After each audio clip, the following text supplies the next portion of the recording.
Attitude क्या होता है, इन दोनों का कॉम्बिनेशन का क्या रोल होता है आपकी लाइफ में और इन दोनों में से सबसे जरूरी क्या है। तो दोस्तों सबसे पहले जानते हैं कि एटीट्यूड और एप्टीट्यूड होते क्या। तो दोस्तों सबसे पहले एटीट्यूड का सिंपल मतलब है क्षमता या टैलेंट या इंटेलिजेंस, और एटीट्यूड का मतलब है दृष्टिकोण, काम करने का ढंग, किसी भी चीज को देखने का नजरिया।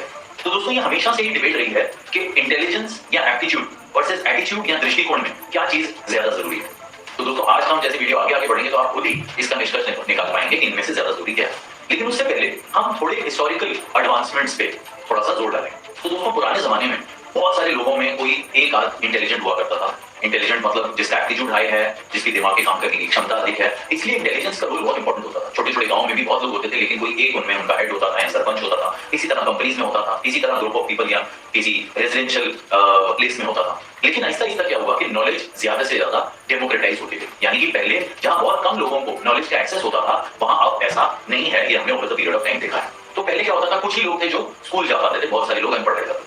उनमें से कुछ ही लोग थे जो कॉलेज जा पाते थे, उनमें से कुछ ही लोग थे जो हायर या सुपर हायर स्टडीज कर सकते थे, और उनमें से बहुत कम कोई 1 या 2% लोग होते थे जो पीक या पिनेकल ऑफ एजुकेशन तक पहुंच पाते थे। लेकिन over the period of time education system भी इस तरह चेंज होता गया और टेक्नोलॉजिकल एडवांसेस भी इस तरह आते गए कि आज की डेट में सिंपल सर्टिफिकेट वाली एजुकेशन का इतना महत्व नहीं है और नॉर्मल नॉलेज हर किसी को अवेलेबल है। फॉर एग्जाम्पल, पुराने टाइम में जिसकी नंबर्स या सम्स को कैलकुलेट करने की क्षमता हाई होती थी वो रेयर टैलेंट माना जाता था। लेकिन जब एक बार कैलकुलेटर आ गया तो सबकी क्षमता एक जैसे हो गई नंबर्स के साथ काम करने की। सिमिलरली उसके बाद जब कंप्यूटर आ गया तो नॉलेज और ज्यादा फैलते गए। उसके बाद इंटरनेट आया, उसके बाद सर्च इंजन आ गए जैसे कि गूगल, उसके बाद आर्टिफिशियल इंटेलिजेंस का बहुत रोल है आज की डेट में, और उसका एक आउटकम चैट जीपीटी है जिसपे जाके आप कुछ भी तरह की नॉलेज प्राप्त कर सकते हैं। तो हम ये सब आपको क्यों बता रहे हैं, क्योंकि जानने का मतलब ये है कि अब जो इंटेलिजेंस है वो लिमिटेड फ्यू के पास नहीं है। नॉलेज का एक्सेस इतना ब्रॉड है कि ऑलमोस्ट हर इंसान अपने आप को इंटेलिजेंट बना सकता है। अब हम बात करते हैं एटीट्यूड पे कि एटीट्यूड क्या है। तो दोस्तों एटीट्यूड नॉलेज का मोहताज नहीं है। एटीट्यूड है दृष्टिकोण। एटीट्यूड है आप किसी भी प्रॉब्लम को किस तरह देखते हैं, किसी से किस तरह बात करते हैं, आपकी क्षमता नेगोशिएशन करने की कैसी है, अपने आप को प्रेजेंट करने की कैसी है, किसी परिस्थिति को रीड करने की कैसी है। तो दोस्तों जैसे जैसे नॉलेज कॉमन होती गई एटीट्यूड की इंपॉर्टेंस और हाई होती गई। क्यों? क्योंकि अब नॉलेज तो बहुत सारे लोगों के पास थी, लेकिन उस नॉलेज को कहां, कितना, कब और कैसे इस्तेमाल करना है, इस बात का जो एटीट्यूड है या जो दृष्टिकोण है या जो विचारधारा है वो आहिस्ता आहिस्ता रेयर होती गई। इसलिए एटीट्यूड की इंपॉर्टेंस आहिस्ता आहिस्ता बढ़ती गई। हमने भी देखा over the past couple of decades और ईयर्स जिनके जिनके एटीट्यूड्स विजनरी थे, डिफरेंट थे, पॉजिटिव थे, वो लोग आगे बढ़ते गए, जबकि उनकी तरह के और भी बहुत से ऐसे लोग थे जिनकी क्षमता उनके बराबर की।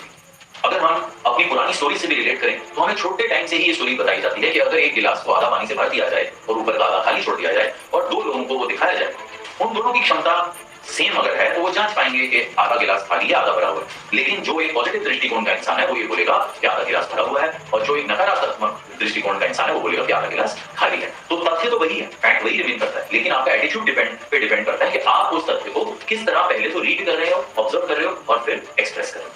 ऐसे ही हमने छोटे होते हम सभी ने खरगोश और कछुए की कहानी सुनी है। उस कहानी में भी यही बताया जाता है कि क्षमता जो है वो खरगोश की कछुए से बहुत ज्यादा है। इसीलिए जब खरगोश और कछुए की रेस रखी गई तो एक तरह से बिलीव ही नहीं हुआ कि ये रेस रखी क्यों गई, क्योंकि ये तो ऑब्वियस है कि खरगोश ही रेस को जीतेगा। लेकिन अंत में स्टोरी इस तरह करवट बदलती है कि कछुआ रेस को जीत जाता है, क्योंकि खरगोश आधे रास्ते जाकर बैठ जाता है, उसको लगता है कि मैं तो जीत ही जाऊंगा आराम से और मैं थोड़ा आराम कर लेता हूँ। तो उसमें ये देखा गया है कि खरगोश में ओवर कॉन्फिडेंस है, खरगोश में केयरलेसनेस है, खरगोश के एटीट्यूड में प्रॉब्लम है, लेकिन उसका एटीट्यूड बहुत हाई है। दूसरी साइड पे कछुए का एटीट्यूड बहुत लिमिटेड है, कछुआ एक स्पीड से ज्यादा आगे नहीं बढ़ पाता, वो स्लो ही आगे चलता है। लेकिन उसका जो एटीट्यूड या उसका विचारधारा दिखाई गई है वो दिखाई गई है मेहनत की, श्रम की, हार्डवर्क की, और वो हार्डवर्क उसके एटीट्यूड पर डिपेंडेंट नहीं है। और क्योंकि वो कंसिस्टेंट है, ओवर कॉन्फिडेंट नहीं है और उसी तरह हार्डवर्क करके एंड लाइन को पहले क्रॉस करता है, तो वो रेस जीत जाता है।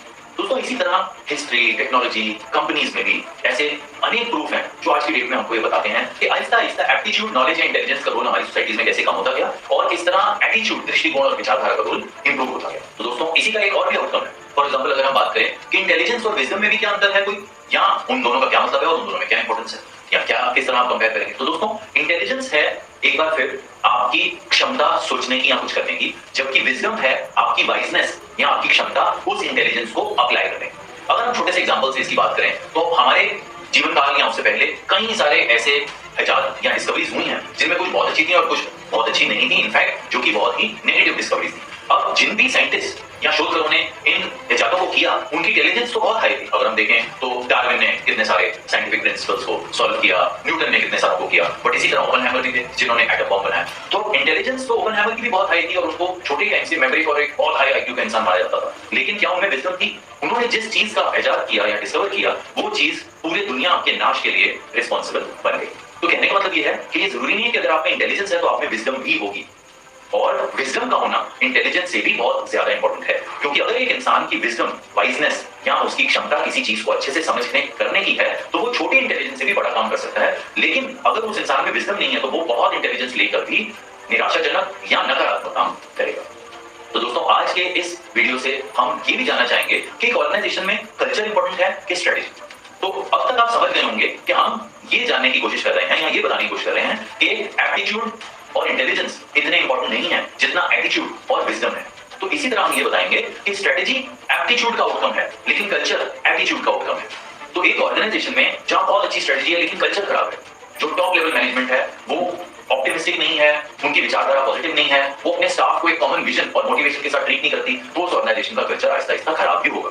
ऐसी ऑर्गेनाइजेशन में आप अच्छी से अच्छी स्ट्रेटेजी प्लान कर लीजिए लेकिन उसका एग्जीक्यूशन जो है फेलियर पे ही जाएगा। ऑन दी अदर हैंड अगर एक ऑर्गेनाइजेशन है जहां इस तरह का कल्चर डाला गया है, जहां डिसीजन मेकिंग, अथॉरिटी, ओनरशिप दी गई है और पॉजिटिव थिंकिंग, मोटिवेशन पर काम किया गया है, तो ऐसी ऑर्गेनाइजेशन में अगर स्ट्रेटेजी बहुत अच्छी नहीं भी है तो उसका एग्जीक्यूशन इतना अच्छा होगा कि कल्चर किसी भी दिन स्ट्रेटेजी को बीट कर सकता है। तो दोस्तों इसके ऊपर एक कहावत भी है that culture Yeats strategy for breakfast, यानी कि कितनी भी अच्छी स्ट्रेटेजी क्यों ना हो अगर कल्चर अच्छा नहीं है तो उसकी एग्जीक्यूशन इम्पॉसिबल है। तो दोस्तों आज की डेट में और आज की वीडियो में हमने ये सब समझने की कोशिश की कि चाहे हमारा घरेलू जीवन है या हम ऑफिस में काम करते हैं, हम कोई बिजनेस ओनर या एंटरप्रेन्योर हैं या कोई साइंटिफिक पर्सन या रिसर्चर है, जब तक हमारा एटीट्यूड, विजडम और कल्चर अच्छा नहीं होगा तब तक एप्टीट्यूड, इंटेलिजेंस और स्ट्रेटेजी काम नहीं आएंगे। तो दोस्तों अगर आपको हमारा वीडियो अच्छा लगे तो चाहे आप लाइक सब्सक्राइब करें या ना करें, बट इसमें से कोई भी एक चीज उठाकर उसको एग्जीक्यूट करने की कोशिश करें और अपने फ्रेंड्स और फैमिली के साथ उसको शेयर करें।